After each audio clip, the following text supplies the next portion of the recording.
नमस्कार, इस खास पेशकश में आपका स्वागत है। मैं हूं अजय झा। हरियाणा के यमुनानगर में सरस्वती नदी के पुख्ता प्रमाण मिले हैं। अब तक इस नदी की सत्यता को वैज्ञानिक भी मानते रहे हैं, लेकिन पहली बार कहा जा रहा है कि नदी की धारा भी धरती के नीचे मिल रही है। यह सरस्वती नदी एक सपने की तरह है, क्योंकि कहा जाता है कि कभी यह गंगा से भी विशाल थी, इसकी पूजा गंगा से भी ज्यादा की जाती थी। क्या है इस सरस्वती का सच? आज हम इसी पर बात करेंगे, इसी की पड़ताल करेंगे। हमारे साथ कई खास मेहमान जुड़े हुए हैं, लेकिन सबसे पहले देख लेते हैं ये रिपोर्ट।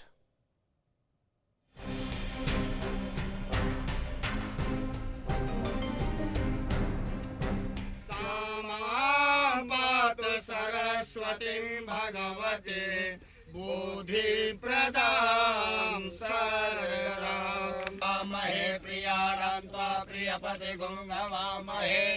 हरियाणा के यमुनानगर में सरस्वती का पुनर्जन्म हुआ है।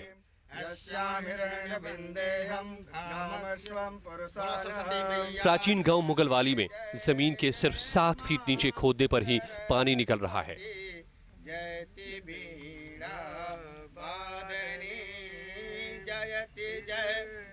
जबकि इसी इलाके में ट्यूबवेल के लिए 150 से 200 फीट खुदाई करनी पड़ती है। ये हम कह सकते हैं कि ये जो वाटर यहाँ पे है ये रिचार्ज वाटर है। रेन से रिचार्ज होके जो वाटर आया है वो है, और ये जो है आगे तक ये लोकलाइज्ड फिनोमिनन नहीं है। कहीं और भी खुदाई हुई है पीछे, वहाँ भी ऐसा ही सिनेरियो हमें मिला है। पहले देखिए ये तस्वीरें। बार बार पानी बाहर निकालने के बावजूद गड्ढे में पानी दोबारा आ जाता है। इसी तरह देखिए ये तस्वीर, जिसमें पानी के फूटते हुए बुलबुले साफ देखे जा सकते हैं।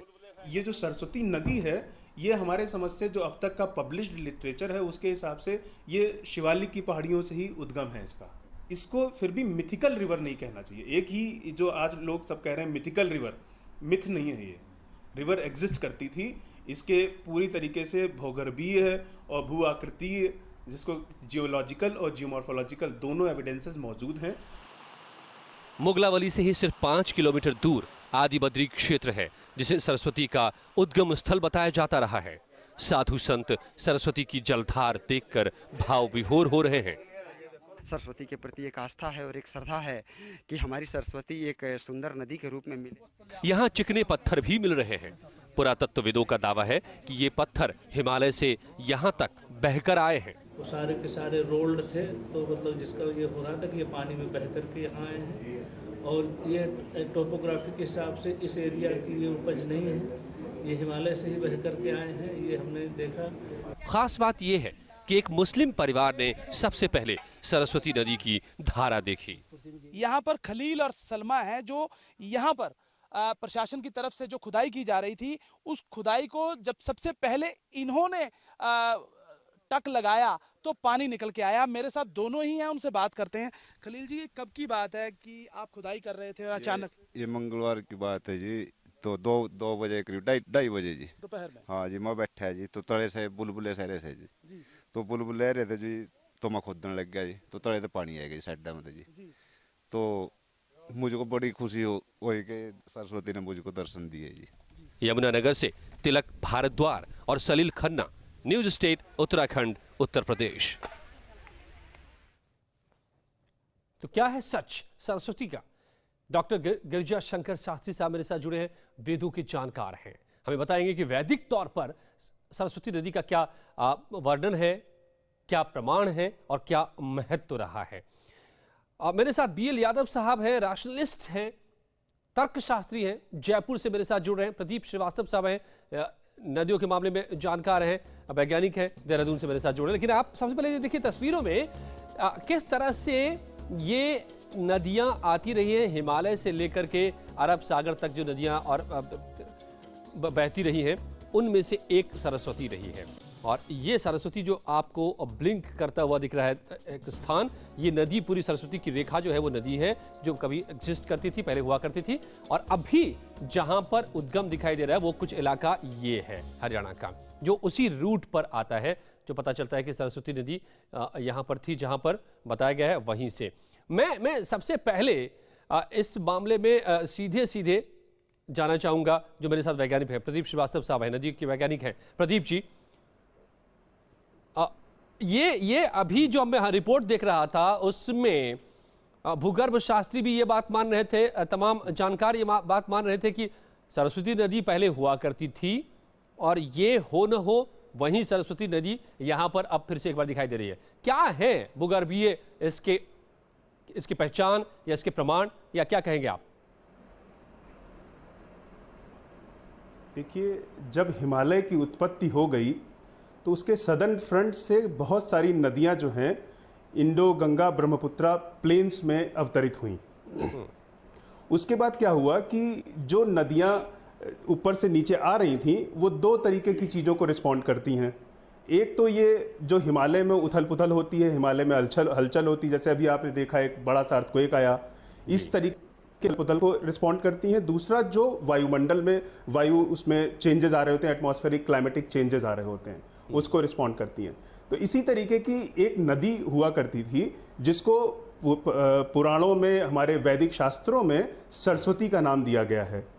और इस तरीके की एक नदी जो है एग्जिस्ट करती थी पहले, लेकिन जो जियोलॉजिकल रिकॉर्ड है इस नदी का, जी हाँ जी, कल्पना नहीं है बल्कि हकीकत है कि नदी हुआ करती थी। कल्पना एकदम नहीं है, ये माइथोलॉजिकल मिथ नहीं है। लोग जो कहते हैं सरस्वती एक मिथ है, ये मिथ नहीं है, प्रमाणित है। ये सभी जियोलॉजी, रिमोट सेंसिंग, कई तरीके की लिटरेचर में ये कहा गया है कि एक नदी एग्जिस्ट करती थी जो कि हिमालय से अवतरित होती थी और इंडस सिस्टम में उसको मिलती थी जाकर के।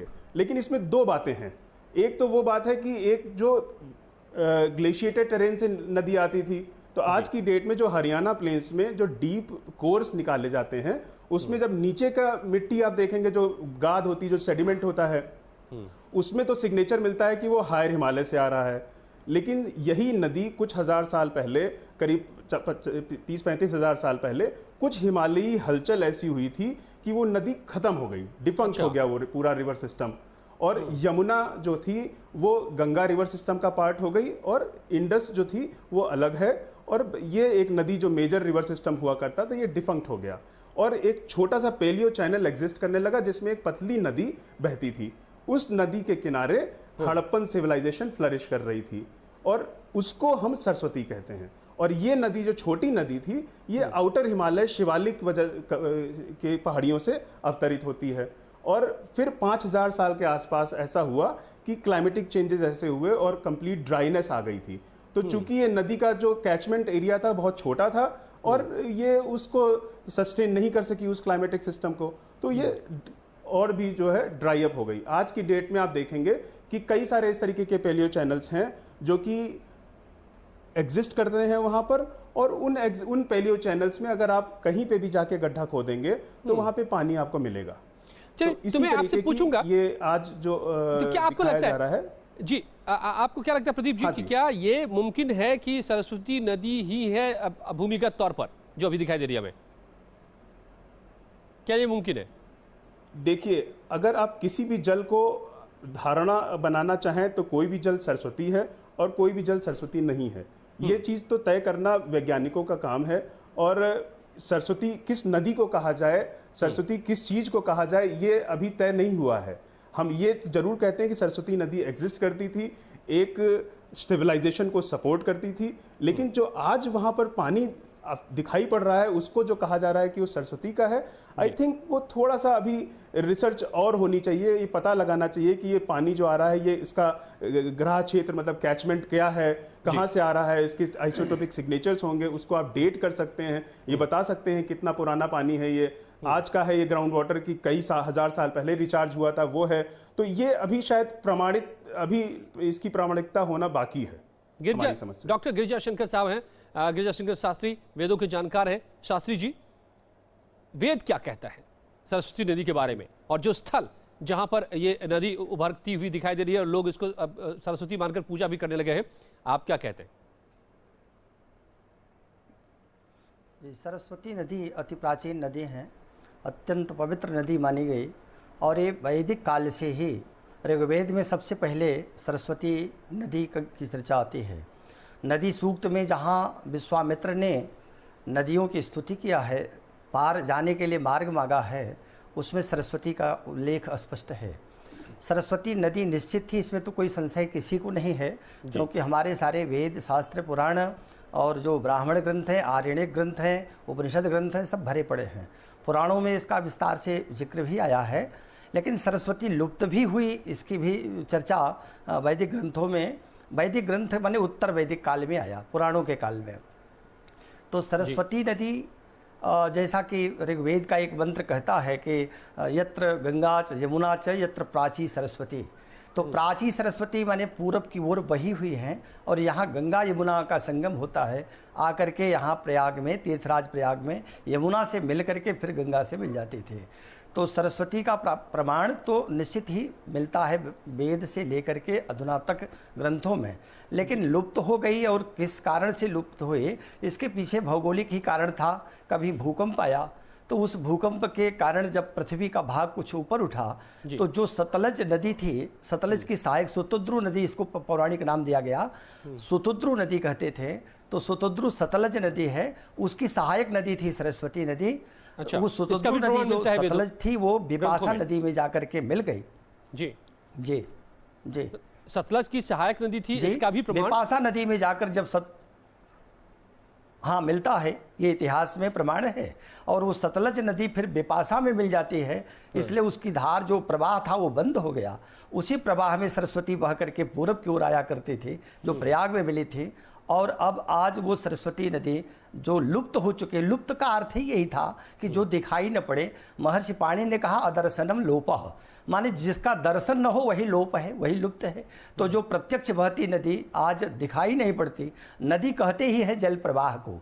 जल प्रवाह जब बंद हो जाता है या पृथ्वी में समाहित हो जाता है, तो नदी एक प्रकार से निष्प्राण हो जाती है, शांत हो जाती है। तो जो सरस्वती नदी है वो पृथ्वी में अंतःसलिला हो गई। इस अंतःसलिला सरस्वती की चर्चा महाकवि कालिदास ने रघुवंश में किया हुआ है। तो अंतः सलिला का अर्थ ही यही है कि पृथ्वी के अंदर से बह करके वो आ रही है, तो वही सरस्वती नदी है। और आज जिनकी खुदाई हो रही है, हम तो यही मानते हैं कि संभवतः वही सरस्वती नदी है जो कभी वैदिक काल में बहा करती थी, प्रयाग तक आया करती थी। तो आप ये मान रहे हैं पूजा अर्चना भी शुरू हो गई है। BL यादव साहब रैशनलिस्ट हैं, जयपुर से मेरे साथ जुड़े हुए। यादव जी, वैज्ञानिक और वेदाचार्य दोनों इस बात पर सहमत हैं कि सरस्वती नदी थी, और ये मुमकिन है कि सरस्वती नदी ही हो जो अंतःसलिला है, जमीन के भीतर से बह रही हो। क्या आपको आप भी मानते हैं ऐसा?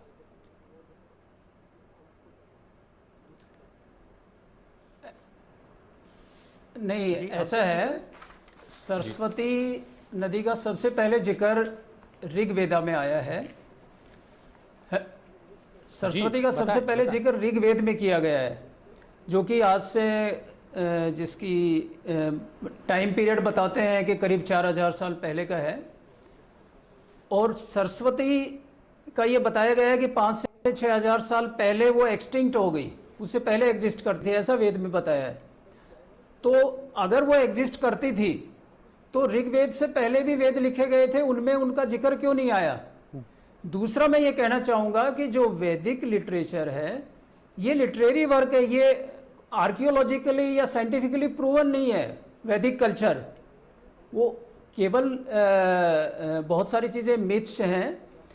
यहाँ तक कि रिलीजियस टेक्स्ट जो वेद में ही कहीं ये भी जिक्र है कि सरस्वती नदी वो उस टाइम, क्योंकि बहुत ज़्यादा ज्ञान नहीं था उस टाइम के जो लोग थे उनको, तो आकाश के अंदर जो मिल्की वे आकाश गंगा, उसको भी सरस्वती बताया गया है कि ये ऊपर स्वर्ग है और उसके अंदर जो मिल्की वे है वो सरस्वती है। तो अगर उन्हीं वेदों के अंदर ये जिक्र है कि वो ऊपर है, धरती के ऊपर नहीं है, पृथ्वी पर नहीं है सरस्वती नदी, तो उसकी खोज ऊपर की जाए। पृथ्वी के ऊपर क्यों खोज कर रहे हैं उसके लिए? और जो ये बताया यमुनानगर के आसपास जहाँ खुदाई की है, ये लोगों के रिलीजियस सेंटिमेंट्स को बूस्ट करने के लिए, क्योंकि मान लिया गया एक मिथ के आधार पे कि कोई सरस्वती नदी है, और उसकी खुदाई शुरू कर दिया। उसकी अगर डेट की जाएगी, उसकी रिवर बेड जो मिला है, पानी मिला है जो वहाँ जो मिला है रिवर बेड, उसकी अगर डेट की जाएगी तो पता चलेगा ये रिवर रेन वाटर है वो रिचार्ज होके नीचे गया है और बहुत उसकी ज़्यादा। तो आप नहीं मानते, आपको लगता है कि ये सरस्वती की एज है 5 से 6 हजार साल पहले, तो इसके वहाँ रिवर बेड का, हाँ साइंटिफिकली। जी शास्त्री जी, आप सुन रहे थे बातें जो तर्कशास्त्री हमारे साथ मौजूद है। यादव जी, जी प्रश्न फिर से।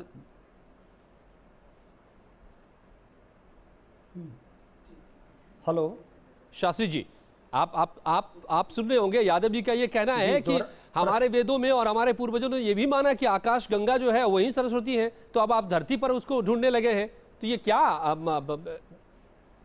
अच्छा जी, आकाश गंगा को मिल्की वे कहा है। हाँ। आकाश गंगा का अर्थ ये नहीं है कि वो पृथ्वी पर हम उतारते हैं, बस गंगा जी के धरती पे एग्जिस्ट नहीं जो मैं कर गंगा जी के 3 धाराएं कही गई थी। पौराणिक काल में बात आई, पुराण कहते हैं कि गंगा जी त्रिपथगा कही गई।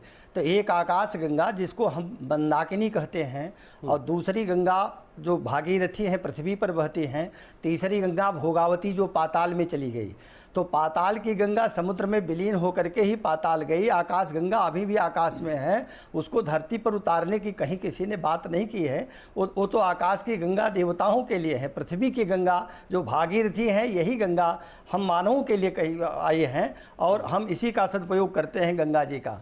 लेकिन वो आकाश गंगा जिसको पुराणों ने कहा है वो देवताओं के लिए है। प्रश्न बहुत स्पष्ट चूंकि नहीं हो पाया, वो क्या कह रहे हैं, आवाज साफ नहीं हो रही है। लेकिन गंगा जी जो आकाश गंगा हैं वो आकाश गंगा देवताओं के लिए ही हैं। और सरस्वती नदी जो है जिसके लिए ये प्रमाण आया, ये सरस्वती नदी तो उस गंगा से सरस्वती का कोई संबंध नहीं है, पुराणों में भी जोड़ रहे थे यादव जी। प्रदीप श्रीवास्तव साहब इसमें कुछ कहना चाह रहे हैं, वैज्ञानिक हमारे साथ है। प्रदीप जी, इसमें 2 बातें, एक तो आप देख रहे हैं दोनों के बीच का जो तर्क हो रहा है, आप उस पर क्या कहेंगे, और दूसरी बात कि क्या ऐसी पद्धति मौजूद है जिससे आप प्रमाणित कर सके, आप वैज्ञानिक, कि सरस्वती नदी यही है या नहीं है? हाँ, ये तो प्रामाणिक कहना चाहेंगे, हमसे पुराण का या वेद का कार्य नहीं है। वेद तो मंत्र बताएगा, ये बताएगा कि कौन कहाँ है, वो पृथ्वी पर किसका निवास है। लेकिन जो खुदाई हो जाए तो उसके बाद जैसा जल कहा है पुराणों में, जैसा जल सरस्वती का बताया गया है वेद में, अगर उसी प्रकार का जल प्राप्त हो रहा है, मार्ग वही है, तो निश्चित ही वो सरस्वती नदी है, इसमें कहाँ संशय होगा। चलिए प्रदीप जी से बात, उस प्रकार की नदी नहीं है, जल हाँ उस प्रकार से नहीं प्राप्त हो रहा होगा, तब तो संशय है। लेकिन जल अगर उसी ढंग से है, मार्ग वही नहीं मिलता है। बताइए प्रदीप जी, बताइए। जो ऋग्वेद के पहले का कहा कि ऋग्वेद से पहले का कोई प्रमाण इसलिए नहीं मिल सकता, तो ये भी ये प्रमाणित नहीं करता कि वो नदी एग्जिस्ट नहीं करती थी। नदी तो एग्जिस्ट करती थी, क्योंकि जो जियोलॉजिकल फैक्ट्स अभी तक हम लोग के पास हैं, जो हमारे भारतीय वैज्ञानिकों ने इस पे शोध किए हैं, उससे ये पता लगता है कि ये नदी का ट्रैक्ट लगभग 50,000 साल पुराना है। और ये नदी 50,000 साल पहले, 49,000 साल पहले काफी बड़ी नदी की तरीके से, एक माइटी रिवर जिसको कहते हैं, उसकी तरीके से एग्जिस्ट करती थी। और वो धीरे धीरे करके ये भर गई और 5,000 साल के आसपास ये डिफंक्ट हो गई, खत्म हो गई। तो ये कहना गलत होगा कि वैदिक काल से पहले इसका कोई प्रमाण नहीं है। आज की डेट में हमारे पास पूरा प्रमाण है कि ये नदी 50,000 साल पहले भी एग्जिस्ट करती थी। आज भी इसका एक पेलियो चैनल एग्जिस्ट करता है। लेकिन ये सारे के सारे एक नेचुरल प्रोसेस है इन सब चीज़ों का। हमको, हमारे लिए विषय की बात यह है कि क्या हम उन नेचुरल प्रोसेसेस जिसमें नदी अपने आप इवॉल्व करती है, अपने आप डिफेक्ट कर जाती है और नई नदियां आती हैं, क्या हम एज ए ह्यूमन बीइंग उन नेचुरल प्रोसेसेस को रेप्लिकेट करना चाहेंगे? हमें ऐसा लगता है कि शायद वो एनर्जी बहुत ज़्यादा लगेगी उसमें।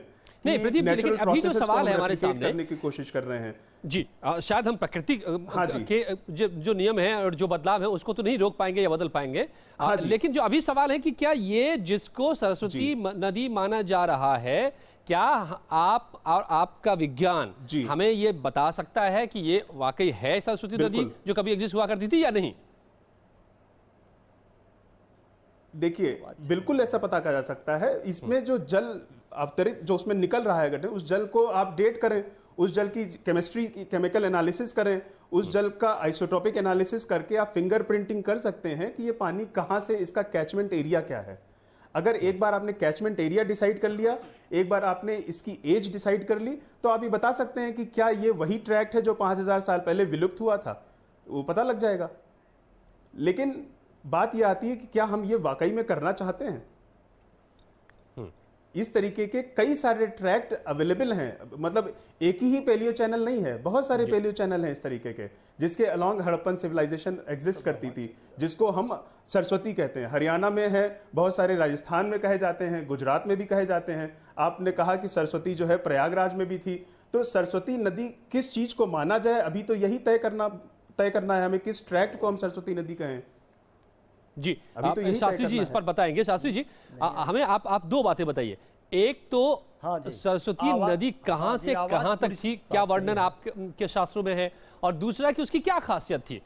मैंने हालांकि ये फिक्सस किताबें हैं, लेकिन उसमें ये भी जाना है कि सोमरस जिससे कि आयु बढ़ती थी, जिसका सेवन करने से, उसमें सरस्वती नदी के जल का ही प्रयोग होता था। तो क्या खासियत थी, क्या विशेषता थी सरस्वती के जल की? ये कहा गया है कि सरस्वती नदी हिमालय से ही निकलते हैं। हिमालय से निकल करके ये सतलज के समीप से बहती हुई पुनः आगे बढ़ती हुई पूरब की ओर ही आती हैं, क्योंकि प्राची सरस्वती स्पष्ट उल्लेख है उसमें। और वेद का जो खिलभाग है, ऋग्वेद का खिलभाग, उसमें 10वें मंडल का जो 75वां मंत्र है, स्पष्ट वहाँ उल्लेख कर दिया गया है। उस उल्लेख में ये बात कही गई, सरस्वती नदी के जो कहा कि दृषदवती नदी सरस्वती के बीच में ब्रह्मावर्त देश था, ब्रह्मावर्त स्थान कहा जाता था, और वहाँ ऋषियों ने साधना करके मंत्रों को देखा, मंत्र दृष्टा ऋषि वहाँ हुए, जहाँ कृष्णसार मृग विचरण करते थे, कृष्णसार मृग हुआ करते थे, जहाँ राजाओं का और जन निवास किया करते थे, जो तपस्या का स्थल था। तो ऐसी सरस्वती नदी हिमालय से ही निकल करके आगे सतलज की सहायता से बढ़ती हुई फिर यमुना में प्रयाग के पास में मिलती थी। ये प्रमाण तो ऋग्वेद काल से ही प्राप्त हो जाता है। अब ऋग्वेद से प्राचीन अन्य कोई ग्रंथ आज इस धरती पर उपलब्ध नहीं है, न केवल भारतवर्ष में अपितु संपूर्ण विश्व में दूसरा ऐसा कोई ग्रंथ ही नहीं है जो ऋग्वेद से प्राचीन हो, जिसका प्रमाण दिया जा सके। इसलिए ऋग्वेद ही जो श्रुति परंपरा से आगे बढ़ता रहा, तब लिखने के माध्यम नहीं थे, केवल सुन सुन करके लोग याद किया करते थे। उस ऋग्वेद में अगर कोई बात प्रामाणिक रूप से कही जा रही है तो मिथ्या नहीं है, वो अपने प्राचीन इतिहास को अपने में सजोए हुए है, और वो इतिहास बताता है कि हिमालय से निकल करके आज भी रुद्रपुर में, रुद्रपुर के पास में जहाँ काली मठ है, जहाँ कालिदास का स्थान भी कहा जाता है, कालिदास गए हुए हैं, उस स्थान पर देवी के समीप में सरस्वती नदी आज भी बह रही है। तो वो सरस्वती नदी का उद्गम उधर से ही है। एक छोटा सा जवाब कि सरस्वती नदी की विशेषता इतनी बड़ी क्या थी शास्त्री जी, क्या विशेषता थी? आगे बढ़ती हुई यमुना में मिल करके, यमुना से नहीं सुन पा रहे आप मुझे। बीएल यादव साहब, चलिए आप मुझे बताइए कि आप सुन रहे हैं सारी चीजों को, क्या अभी आप मानेंगे, वैज्ञानिक भी कह रहे हैं कि सरस्वती नदी थी, तो ये वैज्ञानिक तौर पर ये सिद्ध है, इसको प्रमाणित करने की जरूरत नहीं है, फिर आप क्यों नहीं मानने को तैयार हैं? जो ये बता रहे हैं, नहीं वैज्ञानिक तौर नहीं वैज्ञानिक तौर पे बिल्कुल भी ऐसा प्रमाणित ऐसा सिद्ध नहीं है कि कोई सरस्वती नाम की नदी होती थी। ये अर्थ को बने हुए 350 करोड़ साल हो गए, इसमें बहुत सारे चेंजेस हुए हैं, कितनी नदियां बनी हैं और उनके वो खत्म हो गई हैं, कईयों के प्रदीप जी क्या ये प्रमाणित नहीं है? ऐसी आप जरा बताएंगे यादव जी को।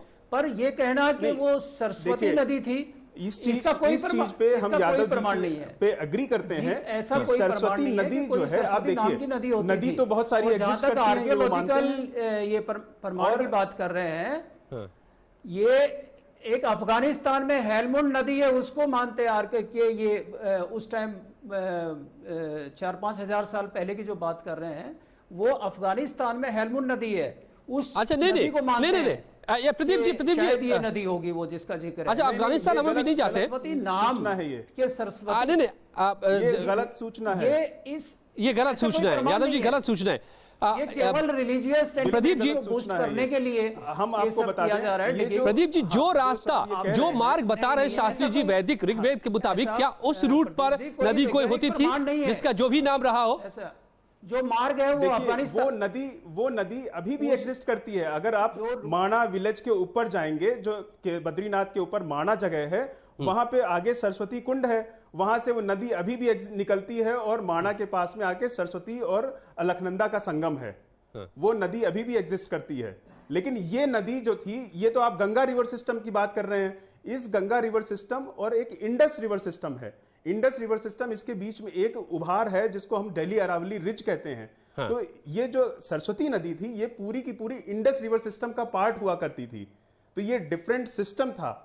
और जो शास्त्री जी ने वर्णन किया है, वो हमारी वो नदी है जिसको हम आज भी एग्जिस्ट करती है, जिसको हम कहते हैं कि माणा के पास में वो आकर के अलकनंदा में मिल गई। चलिए एक आखिरी बात बता दीजिए, समय मेरा समाप्त होने जा रहा है कि ये वापस आकर के।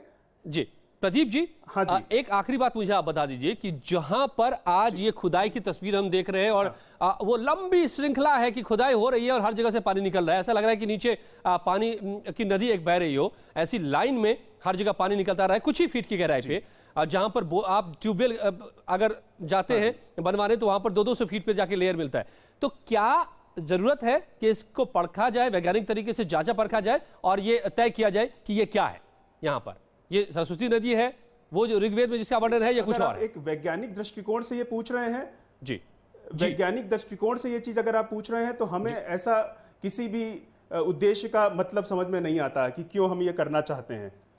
लेकिन हाँ, अगर आप सामाजिक तौर पे देखेंगे तो हमारी आस्थाएं उस पर जुड़ी हुई हैं, तो हमें ये प्रमाणित, हमें देखना चाहिए भी ये नदी कहाँ पे एग्जिस्ट करती है। बट आप ये देखें, जो आज की डेट में ये बताया जा रहा है कि ये नदी सरस्वती है और पानी सरस्वती का आ रहा है, इसमें आप किसी भी पेलियो चैनल में आप गड्ढा खोदेंगे तो वो पानी उसमें इस तरीके का निकलेगा।